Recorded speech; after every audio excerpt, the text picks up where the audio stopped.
আসসালামু আলাইকুম রহমতুল্লাহ, আলহামদুলিল্লাহ, ওয়াসসালাতু ওয়াসসালামু আলা রাসূলিল্লাহ, আম্মা বা'দ। সম্মানিত ভিউয়ার্স, আজকে আমরা আলোচনা করব মহিলাদের এতেকাফ সম্পর্কে। আমাদের যে সমস্ত মা বোন রয়েছেন তারাও চাইলে এতেকাফ করতে পারবেন, এতেকাফের সওয়াব অর্জন করতে পারবেন। তবে সেক্ষেত্রে নিষেধ আছে, তারা কিন্তু কোনো মসজিদে যেয়ে এতেকাফ করতে পারবেন না। আবার বলছি, আমাদের মা বোনরা এতেকাফ করতে পারবেন, এতেকাফ করলে তারাও সবের অংশীদার হবেন, তবে কোনো মসজিদে তারা এতেকাফ করতে পারবেন না। তারা নিজ ঘরে, অর্থাৎ যে ঘরে তারা নিয়মিত নামাজ পড়েন, যে জায়গায়, সেটা হচ্ছে মসজিদুল বায়েত, অর্থাৎ গৃহের বা ঘরের মসজিদ।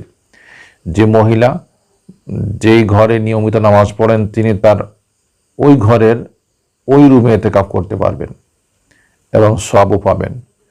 যদি কোনো মহিলা এমন হন যে তিনি তার ঘরের নির্ধারিত কোনো জায়গায় নামাজ পড়েন না, এক এক দিন এক এক রুমে বা এক এক দিন এক এক জায়গায় নামাজ পড়েন, তাহলে এমন মহিলা যদি এতেকাফ করতে চান তাহলে তার জন্য উচিত হবে তিনি তার ঘরের কোনো একটা রুমকে নামাজের জন্য নির্ধারিত করে নেওয়া, অর্থাৎ তিনি নিয়মিত ওই রুমে নামাজ পড়বেন আর রমজান শরীফের শেষ 10 দিন এতেকাফ তিনি ওই জায়গায় করতে পারবেন। আল্লাহ তাআলা তাকে এতেকাফের সওয়াব দান করবেন। তিনি ঠিক সেই রুমে অবস্থান করবেন, সেই রুমে থাকা খাওয়া এই সমস্ত প্রয়োজন সারবেন।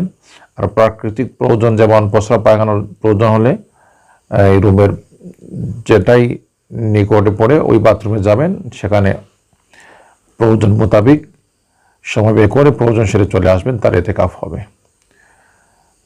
সম্মানিত ভিউয়ার্স, আমরা জানলাম মহিলাদের এতেকাফ সম্পর্কে। আজ এই পর্যন্ত ভালো থাকুন। আসসালামু আলাইকুম রহমতুল্লাহ।